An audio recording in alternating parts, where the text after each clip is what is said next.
Subscribe மற்றும் bell ஐக்கானை press பண்ணிங்க அப்படின்னா எங்கள் வீடியோஸோட நோட்டிஃபிகேஷன் உடனுக்குடனே கிடைக்கும்.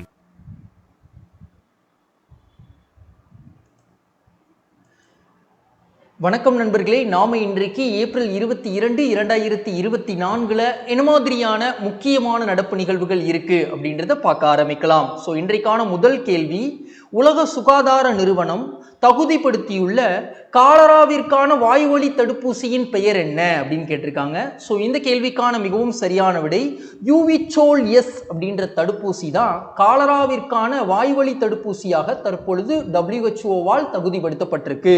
ஸோ மேற்கூறிய ஆப்ஷன்ஸ் ஹேவிசர் அப்படின்றது ஹெப்பாட்டிட்டிஸ் நோய்க்கானது அப்படின்னு நம்ம படிச்சிருந்தோம் சமீபத்திய காலங்களில். R21 அப்படின்றது மலேரியா நோய்க்கான தடுப்பூசி WHO தான் அங்கீகரிச்சிருந்தாங்க. ஸோ ஜெம்கோவேக் அப்படின்றது இந்தியாவின் முதல் mRNA தடுப்பூசி அப்படின்ற விஷயமும் நம்ம சமீபத்திய காலங்களில் படித்தோம். ஓகேங்களா? ஸோ யூவிச்சோல் எஸ் சார்ந்து வேற என்ன சொல்றாங்க? இது ஒரு செயலற்ற வாய்வழி தடுப்பூசி அப்படின்னு சொல்லிட்டாங்க. ஸோ காலராவுக்கான தடுப்பூசி பட்டியலில் 3வது தயாரிப்பாக இது பார்க்கப்படுகிறது.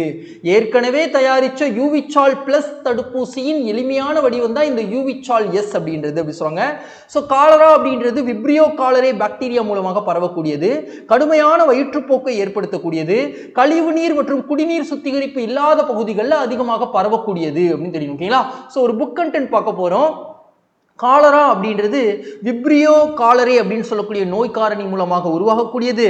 ஸோ நோய் பரவுவது அப்படின்றது சுகாதாரமற்ற உணவு மற்றும் நீர், வாய் வழியாக உட்செல்லல், வீட்டு ஈக்களின் மூலமாகவும் பரவுகிறது அப்படின்னு சொல்றாங்க. ஓகேங்களா?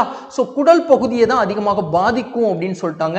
ஸோ சுகாதார துப்புரவு, வாய்வழி நீர் சக்தியினை தருவது, அதுக்கப்புறம் நீர் மத்திலை உட்கொள்ளல், இந்த மாதிரியான விஷயங்கள் பண்ணும் பொழுது இந்த நோய் கிட்ட இருந்து நாம தற்காத்து கொள்ள முடியும் அப்படின்னு சொல்றாங்க. ஓகேங்களா? அடுத்து ஒரு ப்ரீவியஸ் இயர் क्वेश्चन பார்க்கிறோம். நோய் சார்ந்தே கீழ்கண்டவற்றுள் எந்த நோய் பாக்டீரியாக்களால் உருவாக்கப்படாதது அப்படின்னு கேட்டிருக்காங்க. டெங்கு அப்படின்னு தெரியணும். ஆப்ஷன் பி பாருங்க, காலரா அப்படின்னு சொல்லியிருக்காங்க. நம்ம இப்பதான் படிச்சோம் பாக்டீரியா விப்ரியோ காலரை மூலமாக பரவக்கூடியது, ஈஸியா எலிமினேட் பண்றதுக்கு உதவும். ஓகேங்களா? சோ அடுத்த இரண்டாவது கேள்வி நாம என்ன பார்க்க போறோம் அப்படின்னா, 2023-24 நிதிநிலை அறிக்கையின் இலக்கை விட நிகர நேரடி வரி வசூல் எத்தனை சதவீதம் உயர்ந்துள்ளது அப்படின்னு கேட்டிருக்காங்க. ஸோ இந்த கேள்விக்கான மிகவும் சரியான விடை 7.4% உயர்ந்துள்ளது அப்படின்னு தெரியும். ஓகேங்களா?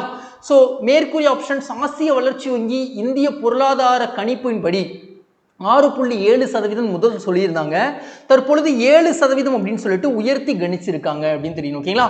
ஸோ 5% கீழே இந்தியாவுடைய பணவீக்க நிலை சென்று கொண்டு இருக்கிறது அப்படின்னு சொல்லிட்டு ஆசிய வளர்ச்சி வங்கி சொல்லியிருப்பாங்க. ஸோ அதை நம்ம ரிவைஸ் பண்ணிட்டாச்சு. 7.4% வந்து நேரடி வரி வருவாய் இந்தியாவில் உயர்ந்திருக்கு. பட்ஜெட் இலக்கை விட அதிகமாக வரி வருவாய் வந்திருக்கு.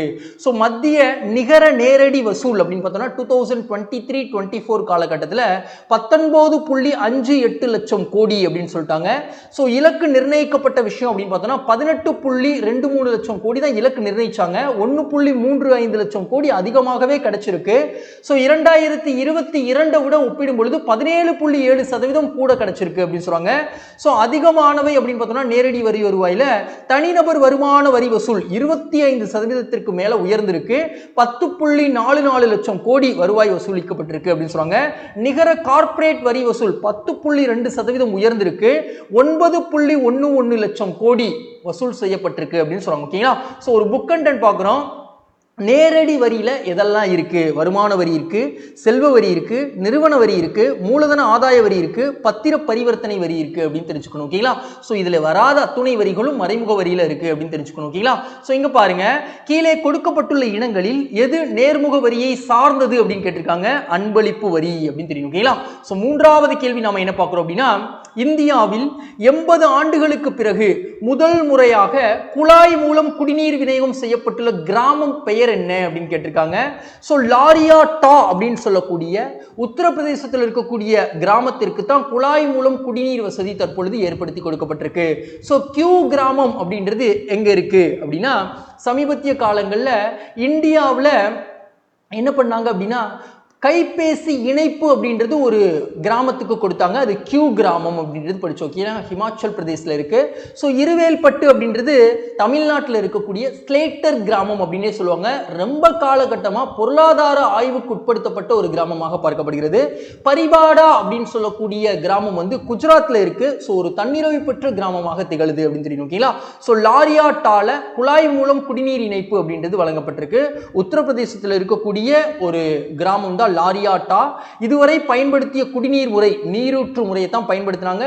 நீர் அப்படின்றது காலநிலை மாற்றம் மூலமாக இந்த நீரூற்று அப்படின்றது வற்றி போயிடுச்சு. டேங்கர் மூலமாக தண்ணீர் விநியோகம் 30 to 25 ஆண்டுகளாக செயல்படுத்தப்பட்டு வந்துட்டு இருந்தது. ஸோ ஏன் அப்படின்னா இந்த கிராமத்துக்கு தண்ணீர் கொடுப்பது அவ்வளோ சிரமமான விஷயம் அப்படின்னா மலையின் உச்சியில் இருக்கு. ஸோ ஜல்ஜீவன் திட்டத்தின் வாயிலாக தற்பொழுது என்ன பண்ணியிருக்காங்க, குழாய் மூலம் குடிநீர் இணைப்பு கொடுத்திருக்காங்க. இந்த ஜல்ஜீவன் திட்டம் 2019 கொண்டு வரப்பட்டது. ஸோ இந்த திட்டத்துடைய நோக்கமே ஒவ்வொரு குடும்பத்தில் இருக்கக்கூடிய ஒவ்வொரு நபருக்கும் ஒரு நாளைக்கு 55 லிட்டர் தண்ணீர் வழங்குவது இந்த திட்டத்துடைய நோக்கமாக பார்க்கப்படுகிறது. ஸோ இது எந்த அமைச்சகத்தின் கண்காணிப்பின் கீழே செயல்படுது அப்படின்னா ஜல்சக்தி அமைச்சகத்தின் கண்காணிப்பின் கீழே செயல்படுது அப்படின்னு தெரியும். ஓகேங்களா? ஸோ வீடுகளில் எப்படி நீரை பாதுகாப்பது அப்படின்னு சொல்லிட்டு நம்ம புக்கில் சொல்லியிருப்பாங்க. முடிஞ்ச வரைக்கும் ஷவர்ஸ் எல்லாம் யூஸ் பண்ணுறதை தவிர்த்துக்கோங்க. குறைவாக நீர் வரக்கூடிய குழாய்களை பயன்படுத்துங்க. மறுசுழற்சி செய்யப்பட்ட நீரை புல்வெளிக்கு பயன்படுத்துங்க. நீர் கசிவை சரி செய்யுங்க. முடிந்தவரை நீரை மறுசுழற்சி செய்யுங்க அப்படின்னு சொல்லியிருக்காங்க. நீரை பற்றி விழிப்புணர்வு ஏற்படுத்துவதற்காக ஆண்டுதோறும் மார்ச் 22 அப்படின்றது உலக நீர் தினமாக அனுசரிக்கப்படுகிறது அப்படின்னு தெரியும். ஓகேங்களா? அடுத்து ஒரு ப்ரீவியஸ் இயர் क्वेश्चन பார்க்குறோம். அதுவும் கிராமங்கள் சார்ந்தே. இந்தியாவில் முதலில் டிஜிட்டல் மயமாக்கப்பட்ட கிராமம் அகோதரா அமைந்துள்ள மாநிலம் எதுன்னு கேட்டிருக்காங்க. குஜராத் அப்படின்னு தெரியும். ஓகேங்களா? அடுத்த விஷயம், இந்தியாவின் சாகுபடி நிலத்தில் அமிலத்தன்மை கூடியுள்ளதால் ஏற்படும் விளைவை கண்டறிக அப்படின்னு சொல்லியிருக்காங்க. ஸோ பயிர் வளர்ச்சி அப்படின்றது குறையும் அமிலத்தன்மை மண்ணில் அதிகமாச்சுன்னா. ஓகேங்களா? அதிகரிக்காது அப்படின்னு தெரியணும். தரிசு நிலமாக அதற்கப்புறம் என்ன ஆகும் அப்படின்னா அமிலத்தன்மை கூட கூட மாறு வாய்ப்பு இருக்கு. சோ மண்ணின் பொலிவு தன்மையும் என்ன ஆகிடும் அப்படின்னா குறைஞ்சிரும், இறுக்கமாகிடும். ஓகேங்களா? சோ இதெல்லாம் ஜஸ்ட் தெரிஞ்சு வச்சுக்கோங்க. அடுத்து நம்ம என்ன பார்க்கிறோம் அப்படின்னா 30% மேல இந்தியாவில் தற்பொழுது கல்டிவேஷன் பண்ணக்கூடிய சாயில்ல அமிலத்தன்மை அதிகமாகிடுச்சு அப்படின்னு சொல்றாங்க. ஸோ பர்டிகுலராக தென்மேற்கு பகுதியில் இருக்கக்கூடிய நிலங்கள், வடகிழக்கு பகுதியில் இருக்கக்கூடிய நிலங்கள், இமயமலை பகுதியில் இருக்கக்கூடிய நிலங்கள்ல அமிலத்தன்மை கூடியிருக்குன்னு சொல்றாங்க. ஸோ காரணம் என்ன சொல்றாங்க அப்படின்னா நைட்ரஜன் உரங்களை அதிகமாக பயன்படுத்துவது, தாவர பொருட்கள் அறுவடை செய்வது. தாவர பொருட்கள் வந்து காரத்தன்மையை மண்ணில இருந்து நிறைய எடுத்துக்கிறோம். ஸோ அதனால அமிலத்தன்மை அப்படின்றது அதிகமாகிடுது அப்படின்னு சொல்றாங்க. ஓகேங்களா? ஸோ மண்ணின் pH மதிப்பும் குறையும். pH மதிப்பு மண்ணை பொறுத்த வரைக்கும் பொதுவாக 3.5 இருந்து 10 வரைக்கும் இருக்கும். ஸோ அந்த மதிப்பு வந்து குறையுது அப்படின்னு சொல்றாங்க. கனிம கார்பன் அளவும் குறையும் அமிலத்தன்மை அதிகமாகதால் அப்படின்னு சொல்றாங்க. ஓகேங்களா? அடுத்து நம்ம என்ன பார்க்குறோம் அப்படின்னா மண்ணில் இப்போ அதிகமாக அமிலத்தன்மை கூடிடுச்சு. அது வேளாண்மையில் எப்படி பாதிப்பை ஏற்படுத்தும் அப்படின்னா தாவர வளர்ச்சிக்கு ஏற்றதாக இருக்காது. ப்ளஸ் அதை சரி செய்யணும் அப்படின்னா சுண்ணாம்பு, அதுக்கப்புறம் சுண்ணாம்பு கற்கள் அல்லது மரக்கட்டைகளை எரிப்பதால் கிடைக்கும் சாம்பல் போன்றவற்றை மண்ணில் சேர்ப்பதனால் காரத்தன்மையை நடுநிலையாக்க முடியும் அப்படின்னு சொல்லுவாங்க. ஓகேங்களா? அடுத்து நாம் என்ன பண்ணுறோம் அப்படின்னா மண் வளங்களை பாதுகாப்பதற்கான முறை என்ன, முறையற்றது என்ன? இங்கே முறையற்றது தான் கேட்டிருக்காங்க. காடுகளை வளர்ப்பது மண் வளங்களை பாதுகாக்க முடியும். மண் துகள்களின் அளவினை அதிகப்படுத்துவது மண் வளங்களை பாதுகாக்க முடியும். ஓடும் நீரின் வேகத்தை குறைப்பது மண் வளத்தை பாதுகாக்க முடியும். தொடர்ச்சியாக உரங்களை இடுவது அப்படின்றது மண் வளத்தை பாதிக்கப்படக்கூடிய ஒரு காரணி அப்படின்னு தெரியும். ஓகேங்களா? அடுத்து நாம என்ன பார்க்கிறோம் அப்படின்னா மருத்துவ காப்பீட்டுக்கான உச்ச வயது வரம்பை நீக்கியுள்ள அமைப்பு எது அப்படின்னு கேட்டிருக்காங்க. IRDAI insurance regulatory development authority of India 1999 உருவாக்கப்பட்ட அமைப்பு. ஏப்ரல் 19 சமீபத்திய காலங்களில் தான் சில்வர் ஜூப்ளி 25வது ஆண்டு நினைவு விழா அப்படின்றது கொண்டாடப்பட்டது. ஓகேங்களா? ஸோ அப்படிப்பட்ட அமைப்பு தான் தற்பொழுது என்ன பண்ணியிருக்காங்க, மருத்துவ காப்பீட்டுக்கான உச்ச வயது வரம்பை நீக்கியிருக்காங்க. ஸோ செபி அப்படின்றது பங்குச்சந்தை பரிவர்த்தனை வாரியம் அப்படின்னு சொல்லுவாங்க. ஸோ இதோடைய முதல் பெண் தலைவர் மாதாபி பூரி பூச் அப்படின்லாம் நம்ம படிச்சிருக்கோம். ஸோ த்ராய் அப்படின்றது தகவல் தொடர்பு துறையை ரெகுலேட் பண்ணக்கூடிய ஒரு அமைப்பு அப்படின்னு தெரியணும். எலெக்ஷன் கமிஷன் ஆஃப் இந்தியா என்ன பண்ணாங்க, 85 வயதுக்கு மேற்பட்டவர்களுக்கு வீட்டிலேயே வாக்களிக்கும் வசதியை சமீபத்திய காலங்களில் ரெடி பண்ணி கொடுத்தாங்க. ஸோ அதை ரிவைஸ் பண்றோம். IRDAI என்ன பண்ணியிருக்காங்க, மருத்துவ காப்பீட்டு வயது உச்சவரம்பு வந்து நீக்கியிருக்காங்க. ஸோ முதல்ல 65 வயது தான் பின்பற்றப்பட்டது. இப்போ அந்த உச்சவரம்பு நீக்கப்பட்டிருக்கு. ஏப்ரல் 1 நடைமுறைக்கு வரும் அப்படின்னு சொல்லிட்டு அறிமுகப்படுத்தியிருக்காங்க. ஏப்ரல் 1 முடிஞ்சது. முடிஞ்சது. ஸோ ஏப்ரல் 1 இருந்து என்ன பண்ணியிருக்காங்க அப்படின்னா நடைமுறைப்படுத்துவோம் அப்படின்னு சொல்லியிருக்காங்க. ஓகேங்களா? ஸோ இந்திய காப்பீடு ஒழுங்காற்று மற்றும் மேம்பாட்டு ஆணையம் தான் இந்த அறிவிப்பு வெளியிட்டாங்க. எதிர்பாராத மருத்துவ செலவிலிருந்து அனைத்து வயதினரையும் பாதுகாப்பது தான் இந்த அறிவிப்பிற்கான நோக்கமாக சொல்றாங்க. வயது வரம்பின்றி மருத்துவ காப்பீட்டை பெற இது உதவும் அப்படின்னு சொல்றாங்க. ஆயுஷ் அப்படின்னு சொல்லிட்டு 5 வகையான மருத்துவ வசதிகளுக்கும் இந்த காப்பீடு உதவும் அப்படின்னு சொல்றாங்க. ஓகேங்களா? எந்த வயது வரம்பும் கிடையாது அப்படின்னு சொல்லிட்டாங்க. ஸோ வெளிநாட்டு மூலதனத்தால் இந்தியாவில் இருக்கக்கூடிய நிறைய துறைகள் வந்து என்ன பண்ணுச்சு அப்படின்னா பலனடைஞ்சிச்சு. அதுல ஒண்ணுதான் காப்பீடு துறை அப்படின்னு தெரியும். ஓகேங்களா? ஸோ வெளிநாட்டு மூலதனம் வந்து எந்தெந்த துறைகள் இந்தியாவில் தடை செஞ்சிருக்காங்க அப்படின்னா போர்க்கருவிகள், அணு ஆற்றல், தொடர்வண்டி போக்குவரத்து, நிலக்கரி, இரும்புத்தாது போன்ற துறைகள்ல என்ன பண்ண முடியாது, மூலதனத்தை செலுத்த முடியாது வெளிநாடுகள் அப்படின்னு தெரியும். ஓகேங்களா? அடுத்து இங்க பாருங்க, காப்பீடு முறைப்படுத்துதல் மற்றும் வளர்ச்சி ஆணைய சட்டம் இயற்றப்பட்ட ஆண்டு 1999 அப்படின்னு தெரியும். ஓகேங்களா? 18வது மக்களவை தேர்தலில் முதல் முறையாக வாக்களித்துள்ள பழங்குடியின இனக்குழு எது அப்படின்னு கேட்டிருக்காங்க. ஸோ இதற்கான ஆன்சர் என்ன அப்படின்னா சோம்பன் அப்படின்னு தெரியும். ஓகேங்களா? ஸோ குகி பழங்குடியினர்ல ஒரு பிரிவினர் வந்து மணிப்பூர்ல நாங்க வாக்களிக்க மாட்டோம் அப்படிலாம் சொல்லியிருந்தாங்க. ஓகேங்களா? ஜாரவா சென்டினல் பழங்குடியினர் குழுலாம் அந்தமான்ல இருக்கக்கூடிய பழங்குடியினர் குழுக்கள் அப்படின்னு தெரியணும். தற்பொழுது அந்தமான்ல இருக்கக்கூடிய சோம்பன் பழங்குடியினர் குழுக்கள் தான் முதல் முறையாக மக்களவை தேர்தலில் ஓட்டு போட்டிருக்காங்க. ஸோ நலிவடைந்த விளிம்பு நிலையில் உள்ளவர்கள் தான் இந்த சோம்பன் பழங்குடியின குழுக்கள் அந்தமான்ல இருக்காங்க. மங்கோலிய இனக்குழுக்களை சார்ந்தவங்க 2011 சென்சஸின் படி 229 நபர்கள் இருக்கக்கூடியவங்க. ஸோ வேட்டையாடுதல தொழிலாக வச்சிருக்கக்கூடியவங்க செமி நொமாடிக் ட்ரைப்ஸாக பார்க்கப்படக்கூடியவங்க அப்படின்னு சொல்லுவாங்க. ஓகேங்களா? அடுத்து உலகிலேயே ஆபத்தான பழங்குடியினர்கள் அப்படின்னா அந்தமான்ல இருக்கக்கூடிய சென்டினல் பழங்குடியினர்களை தான் சொல்லுவாங்க. ஸோ வடக்கு சென்டினல் தீவில் இவங்க இருக்காங்க. வேட்டையாடுபவர்களாகவும் உணவு சேமிப்பவர்களாகவும் இங்க இருப்பாங்க.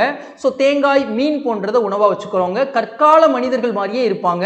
ஸோ நார்ச்சரங்கள், கழுத்தணிகள்லாம் இந்த மாதிரி அணியக்கூடிய பழக்க உடையவர்கள். இடுப்பு பட்டை அணிஞ்சுப்பாங்க. நட்பு ரீதியாக மனிதர்களை சைகையில் கூப்பிட்டு அவங்களை கொலை செய்யக்கூடிய கொடூரமானவர்களாக பார்க்கப்படுறாங்க. 250 நபர்கள் இருக்காங்க அப்படின்னு சொல்றாங்க. ஓகேங்களா? ஸோ அதுக்கப்புறம் ஒரு ப்ரீவியஸ் இயர் கொஸ்டின், சோம்பன் ட்ரைப்ஸ் சார்ந்தே. ஸோ அந்தமான்ல வசிக்கக்கூடியவங்க சோம்பன் ட்ரைப்ஸ், கரெக்ட் தான். 2011 சென்சஸின் படி 229 நபர்கள் தான் இருந்தாங்க, கரெக்ட் தான், கொடுக்கப்பட்ட ரெண்டுமே. ஸோ வெளிநாட்டு நாணயங்களில் புதுப்பிக்கத்தக்க எரிசக்தி திட்டங்களை ஊக்குவிக்க எங்கு அலுவலகம் அமைக்கப்பட்டுள்ளது? குஜராத்தில் அமைச்சிருக்காங்க. ஸோ புதுப்பிக்கத்தக்க ஆற்றல் வளங்களின் திறன்கள்ல முதலிடத்துல குஜராத் இருக்கு, 2வது இடத்துல ராஜஸ்தான் இருக்கு, 3வது இடத்துல தமிழ்நாடு இருக்கு அப்படின்னு படிச்சோம்.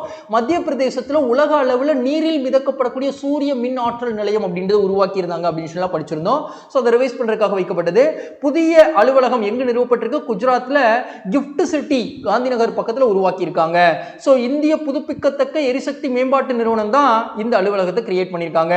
புதுப்பிக்கத்தக்க மற்றும் பச்சை ஹைட்ரஜன் திட்டங்களுக்கு நிதியளிப்பதை எளிமையாக்கக்கூடிய அலுவலகமாக இது பார்க்கப்படக்கூடியது. நிதி செலவையும் குறைக்கும் அப்படின்னு சொல்றாங்க. ஓகேங்களா? தேசிய பசுமை ஹைட்ரஜன் இயக்கத்துடைய இலக்கு என்ன அப்படின்னா ஆண்டுக்கு 5 மில்லியன் டன் ஹைட்ரஜன் உற்பத்தி செய்யணும் 2030 அப்படின்றது அவங்களுடைய இலக்கு. சோ அந்த இலக்கை அடைவதற்கு இந்த புதிய அலுவலகம் உறுதுணையாக இருக்கும் சொல்றாங்க.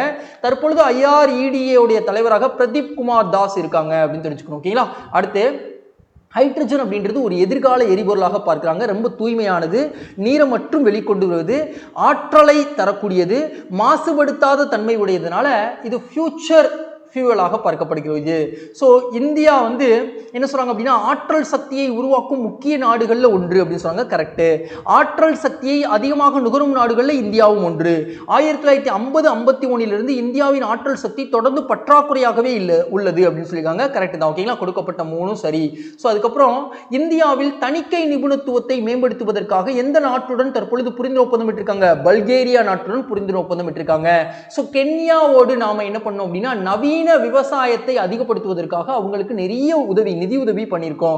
தான்சேனியால நம்ம ஐஐடியை உருவாக்குவதற்காக சென்னை ஐஐடி முதல் முறையாக அங்க வளாகத்தை அமைச்சாங்க அப்படின்னு தெரியும். ஓகேங்களா?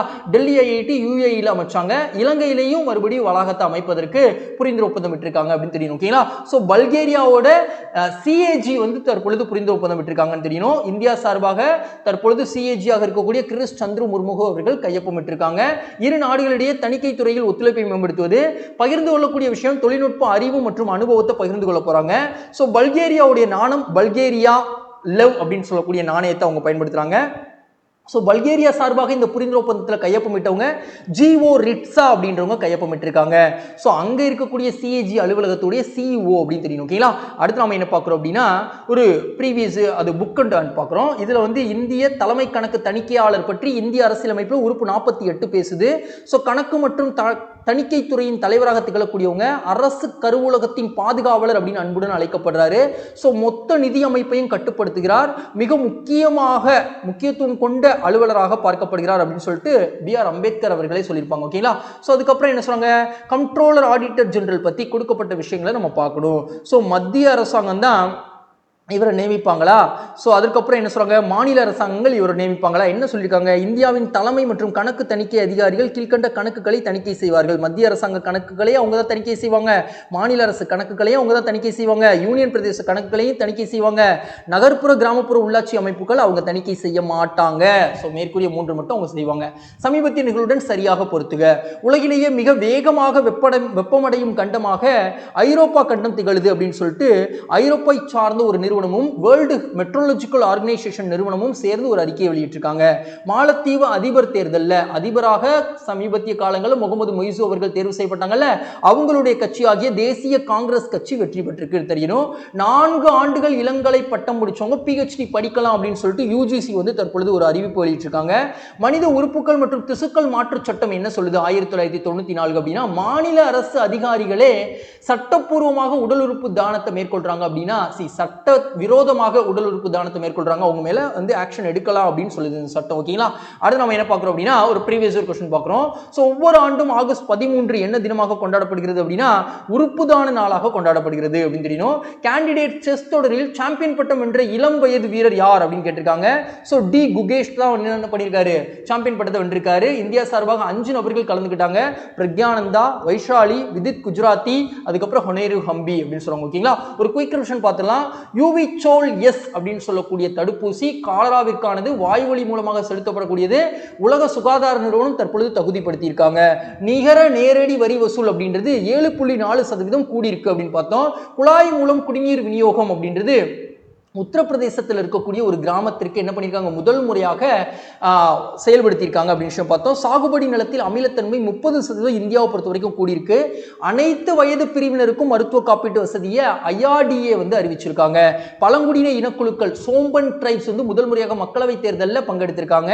குஜராத் அப்படின்றது எதற்கு பார்த்தோம், கிஃப்ட் சிட்டியில் வந்து IREDA சார்பாக ஒரு புதிய அலுவலகம் அப்படின்றது கிரியேட் பண்ணப்பட்டிருக்கு.